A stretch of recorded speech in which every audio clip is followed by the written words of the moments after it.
Nabi sering marah-marah kepada jamaah, kadang sampai dicurahkan di dalam status WhatsApp. Bukan kesel, bukan benci, keselnya bukan benci, bukan. Keselnya, marahnya karena sayang. Karena kita menghadapi teknologi yang semakin canggih. Saking canggihnya teknologi tersebut, perkara apapun bisa dengan mudahnya diakses menggunakan teknologi. Males ngaji, buka YouTube. Ya, males ngaji, buka YouTube. Pengen belajar ngaji, buka internet. Ketemunya sama kajian-kajian yang selalu mengatakan ini bid'ah, itu bid'ah, ini sesat, itu sesat. Kapan mau ibadah kalau kayak gitu? Ini bid'ah, itu sesat, ini musyrik, itu syirik. Kapan mau ibadah? Mending gak cuma kayak gitu. Ketika kita ibadah, seperti contoh ya, kebiasaan warga Nahdien adalah membaca Yasinan di malam Jumat. Nanya, ada dalilnya baca Yasin malam Jumat? Ada. Mana Yasinnya? Man qara'a Yasin fi lailati. Barang siapa membaca Yasin pada suatu malam. Hadisnya sahih apa dhaif? Ya Allah ya Rabbi, lu kapan mau ibadah kalau kayak gitu? Hah? Ketika dhaif, hadisnya dhaif, enggak boleh itu. Lah siapa yang bilang? Siapa yang mengatakan hadis dhaif enggak boleh dipakai untuk fardhu amal? Hanya kelompok mereka.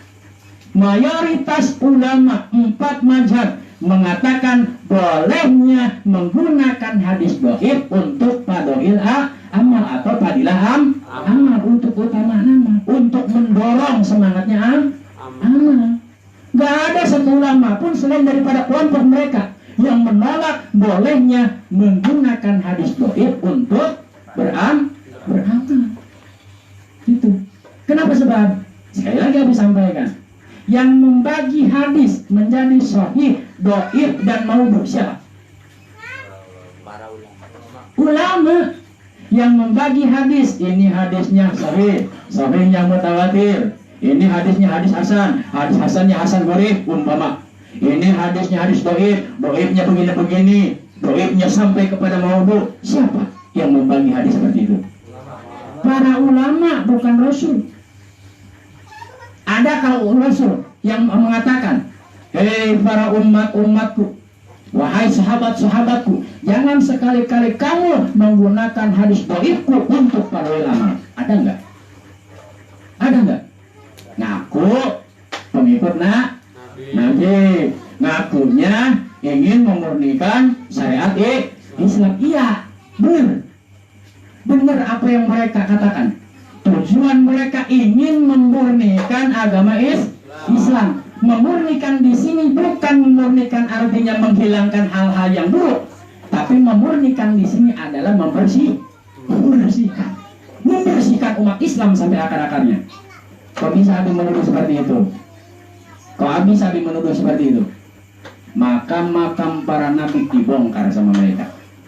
Makam para ulia dibongkar sama mereka.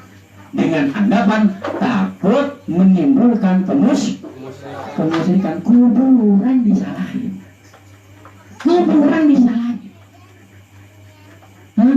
Apakah ketika kuburan dibongkar, ketika semua kuburan yang ada di dunia ini dibongkar, manusia akan hilang dari kemusyrikan? Apakah ketika kuburan dibongkar, ditiadakan di dunia ini, perkara kemusyrikan akan hilang? Tidak, karena musyrik itu bukan perkara kuburan, bukan. Musyrik itu bukan perkara kuburan, bukan. Musyrik itu perkara hati. Ada dan tidak adanya kuburan, kalau memang hatinya sudah musyrik, tetap akan musyrik. Ada dan tidaknya kesesatan, kalau memang sifatnya sesat, pasti akan sesat. Itu. Bangunan-bangunan bersejarah Islam dihancurkan, sampai rumah tinggal Rasulullah SAW, ya, tempat di mana Rasulullah SAW mendapatkan wahyu dari malaikat Jibril, dibongkar, diratakan dengan tanah, lalu dibuatkan di atasnya WC umum. Inna lillahi wa inna ilaihi. Itu yang kata mereka memurnikan ajaran Islam, yang memurnikan, membersihkan itu, supaya tidak ada lagi yang memeluk agama Islam. Kok abis nubuh sibit gini, peradaban bisa diyakini kalau ada bukti-bukti daripada sejarah tersebut. Sekarang gimana generasi yang akan datang akan mempercayai bahwa pernah ada seorang nabi yang menjadi penutup daripada nabi dan rasul, yaitu baginda Nabi Muhammad SAW yang dilahirkan di kota Mekah. Dari kota Mekah langsung hijrah ke Madinah, menetap di Madinah, wafat dan dikuburkannya juga di Madinah.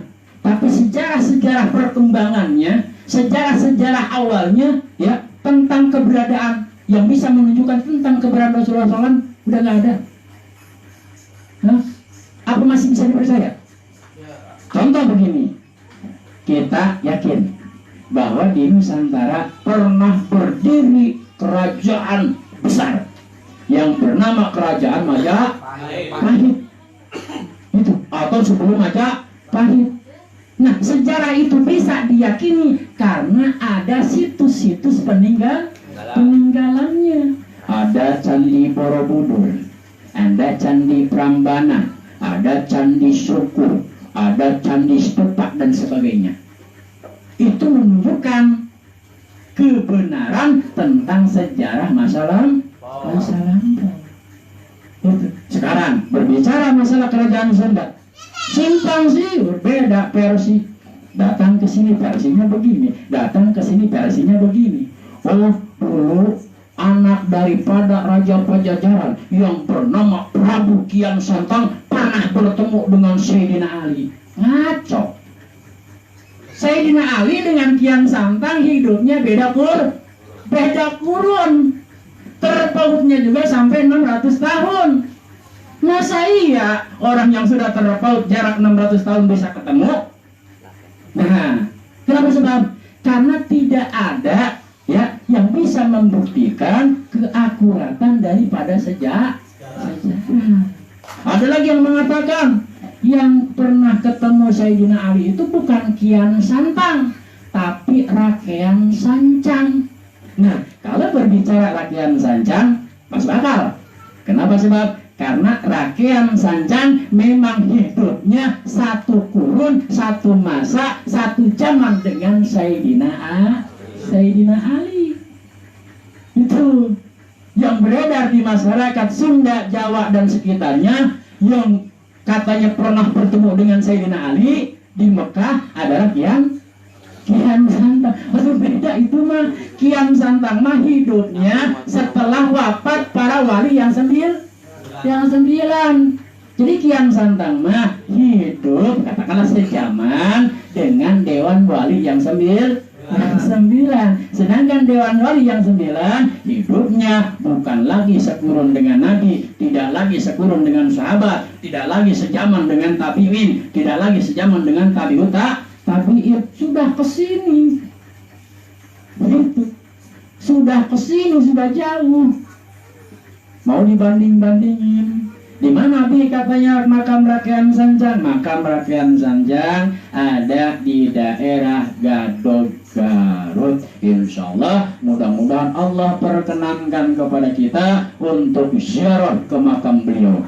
Jadi sebelum wali yang 9 menyebarkan agama Islam di tanah Nusantara, khususnya di bumi Pasundan, ya, sebelum para wali yang 9 sudah ada pendakwah pertama yang bernama Rakean Sanjang, putra daripada Raja Pasundan. Pada waktu itu belum bergelar Prabu Siliwangi. Jadi gelarnya juga belum bergelar Prabu Siliwangi, hanya baru bergelar Baduga Sri Maharaja atau Sri Maharaja Baduga.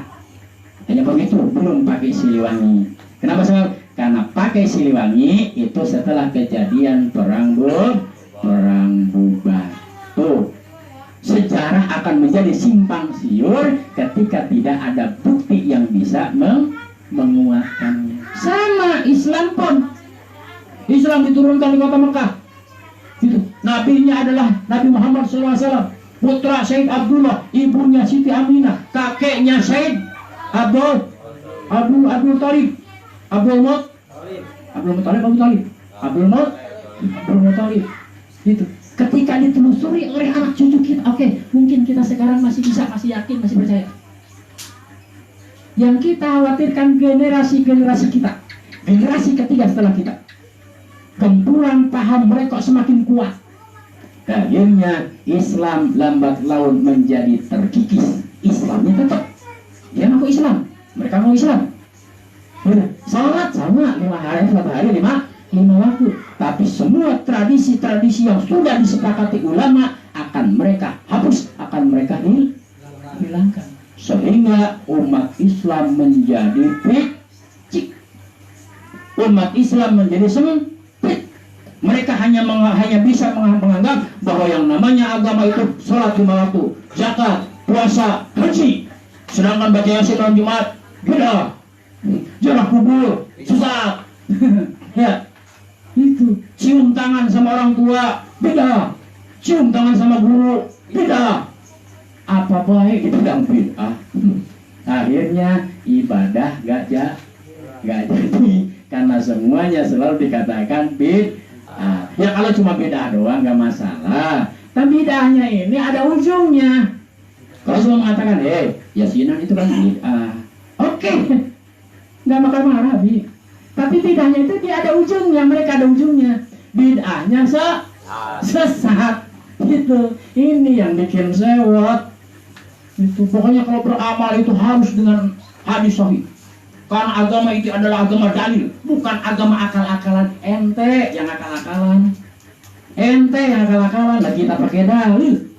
Dalil itu bukan cuma Al-Quran dan hadis. Dalil itu terbagi menjadi 4. 1, Al-Quran. 2, hadis. 3, ijma.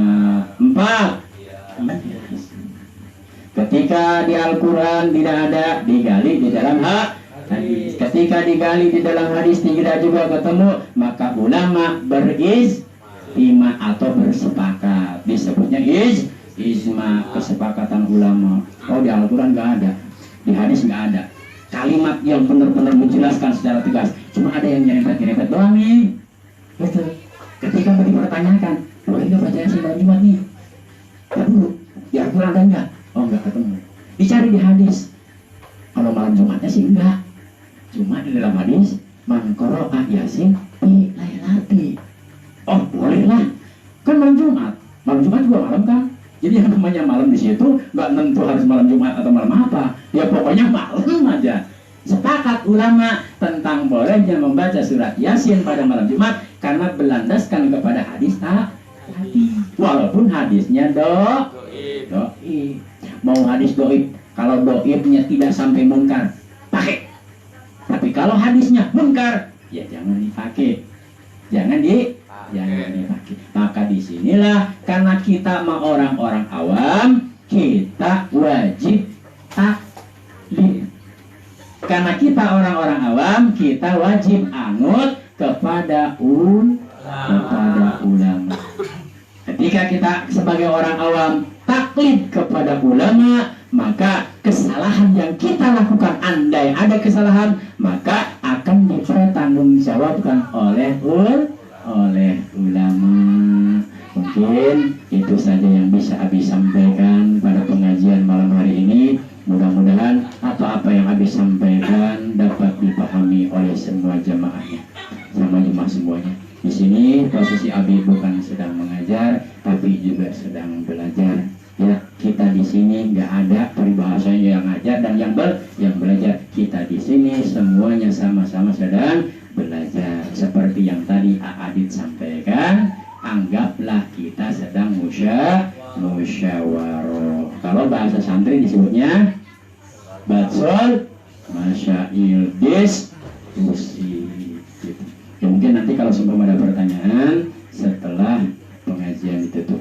Ya sekali lagi, Abi mohon dibukakan pintu maaf yang seluas-luasnya apabila di dalam pembahasan pada malam ini kurang dapat dipahami. Semoga Allah Subhanahu wa Ta'ala senantiasa merahmati kita semuanya. Allah mudahkan segala urusan kita. Allah rukunkan kita bersama istri kita. Allah rukunkan, Allah pererat cinta kita dengan istri kita. Allah pererat cinta kedua orang tua kita. Semoga kita dengan istri kita, orang tua kita dengan pasangannya, Allah satukan sampai jannahnya. Amin ya Allah.